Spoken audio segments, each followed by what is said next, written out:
And so next, I would like to open the floor to Dr. Tony Pfaff. Tony, thank you again for being here. I always enjoy our one-on-one conversations and exchange of big ideas. You do a lot to help me as we're trying to figure a lot of things out. And hopefully you're going to carry that with you again. So thanks for coming, Tony. The floor is yours. Thanks, Joe, and thanks for allowing me the opportunity to present here, and I hope so too. Basically, not too long ago, I was asked to engage on the issue of special operations ethics as a response to the numerous very public ethical failures, some of them cataloged in the Rolling Stone article, the detailed drug smuggling, murder, and other crimes. And there's, of course, the tale of Eddie Gallagher, recently detailed in the book Alpha and others. Now, setting aside whether to characterize the current situation as some kind of crisis or not, it seems clear from the scope of the problem that simply improving accountability will not solve it. This is an institutional problem for which there needs to be an institutional fix. And the question then becomes, which institution? Now, the recent congressionally mandated review by Special Operations Command kind of gets at this point, as it acknowledges that at least a source of the current situation is a function of the fact that special operators generally start out as Army, Navy, Air Force, or Marine professionals, but once assimilated into special operations, professional development becomes much more fragmented. So remedies, like the ones the comprehensive review makes, that emphasize leadership and the kinds of things leaders can do, like better op tempo management and accountability, well, they might get you a highly skilled force, but they won't deliver a professional one until this fragmentation is resolved. While a highly skilled force is proficient performing tasks, a professional one, in the particular sense that I'm using the word profession, understands how those tasks collectively serve a greater social good. Moreover, they understand that as stewards of a profession, they are further obligated to ensure that the integrity of that good by how they achieve it, but also by how they more generally maintain the trust of the people they serve, their clients, in this case, the American people and the government that represents them. Now, to understand the impact of a professional framework on ethical behavior, consider the following example. Military units in general, but especially elite ones, rely on social cohesion to encourage physical courage by instilling a sense of shame should members fail their comrades in combat. There's nothing wrong with that. However, high social cohesion can sometimes crowd out conditions necessary for moral courage, understood here as overcoming the fear of humiliation, shame, or loss of status when confronting wrongdoing, whether by oneself or others. When overcoming that fear and confronting that wrongdoing negatively affects membership in the organization, members of highly cohesive groups often will perceive the cost of confrontation too high. If group members further perceive that the group serves some kind of moral purpose, they'll paradoxically perhaps be incentivized to look the other way. The point here is that absent a professional framework, things can go wrong because they're also going right. The professional frame demands that the professional consider maintaining the trust of the client, which requires not just getting the job done, but getting the job done in ways that reflect the client's values. Creating and integrating that frame requires establishing a jurisdiction, creating expert knowledge, and certifying members in that knowledge, and developing a code of ethics that governs the application of that knowledge. Now, what follows, I'll briefly discuss what that takes, and in doing so, illustrate, I hope, that the current situation is much less crisis and probably more an opportunity. A professional jurisdiction. So first we'll start with establishing a jurisdiction. In the sense in which I'm talking about professions here, jurisdiction is the domain in which the expert knowledge is applied. This domain is physical, such as a hospital, a courtroom, or a battlefield. However, it is equally conceptual, such as health, justice, or defense. Both physical and conceptual domains can be further divided, creating additional professional space.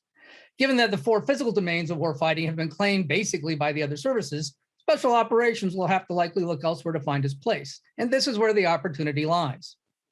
Where the other services claim domains above the threshold of war, none have claimed any domain below it.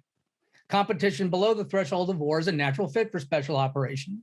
This point traces back to President John F. Kennedy's reorientation of U.S. Army Special Forces in the 60s, from its wartime focus to one on unconventional warfare and counterinsurgency to combat the spread of communism while avoiding escalation to war with the Soviet Union. Moreover, as General Clark himself stated in a recent interview, the future of special operations entails working with critical allies and partners to ensure access, placement, and influence. It also involves ensuring relevant information operations intended to deny adversaries their ability to spread disinformation. These activities are, of course, critical aspects on how the Department of Defense supports international competition below this threshold of war. Now, to claim a jurisdiction is not to say other services do not play a role, anymore as to say that in war, special forces will not play a role. Rather, it is to take responsibility for success within that jurisdiction that allows those other contributions to have maximum positive impact. Currently, there's no single service or other entity that owns this space, which accounts, I think, in no small part for our frustrations with it. Moreover, the other services have jurisdictions above that threshold, which will generally take priority, mitigating the kind of contributions they'll make. With that, the next task is to create that expert knowledge and a process to certify professionals under this jurisdiction. As I mentioned, there's a great deal of frustration regarding how well the U.S. competes. Yet many of DoD assets that are most effective in this environment belong to SOCOM. But before we get into that, it's important to understand professional knowledge is not simply a collection of skills. So it's not good enough just to train good civil affairs, ODA teams, MISO, and other teams to be effective. You can have really, really good teams, which I think we do, without having achieved this professional ideal. As the sociologist Andrew Abbott described it, professional knowledge is abstract in that it legitimizes professional work. It establishes the research necessary to diagnose, treat, and make inference regarding the problems professionals solve, and establishes standards of instruction from which professions certifies its members. Moreover, it supports innovation because it reveals underlying regularities. Simply relying on a skill will not. Now, of course, as noted, a significant challenge for professionalizing special operations is the diversity of skills that comprise it. These skills include not only direct action operations, as mentioned, foreign internal defense, security force assistance, information operations, and civil affairs. Given such a range, it might be difficult to see how they could be unified, but I think the idea of harnessing that in competition provides that umbrella. Now, creating this kind of knowledge, as well as a process to certify it, means making significant investments in professional military education that focuses on the specific demands of special operations. It does not, of course, mean that special operations should no longer rely on service components for recruitment, accession, and training.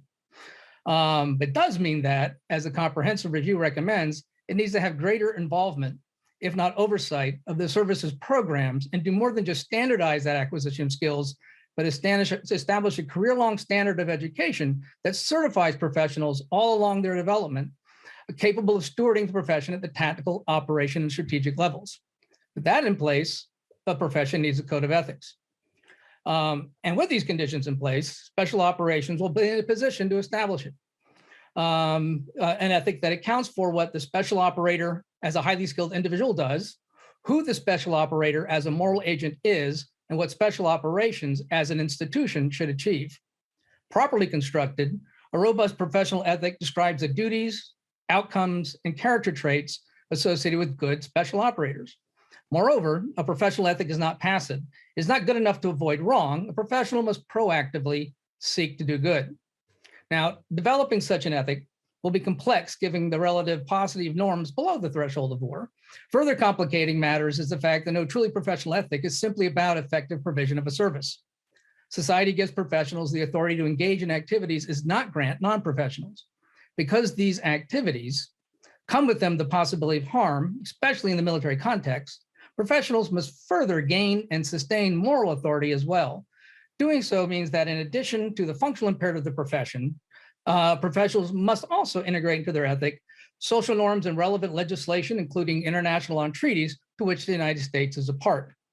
Taken together, this is, of course, a heavy lift. It is also true that professionals, even in under profession, professionals still commit ethical violations. But having the kind of institutional backing, in the sense that I've described it here, places us in the best position to prevent and failing that hold accountable violators in a way that retains the trust of the client and avoids the kind of oversight congressionally mandated ethics reviews entail. And on that cheerful note, I will conclude, and I look forward to your questions.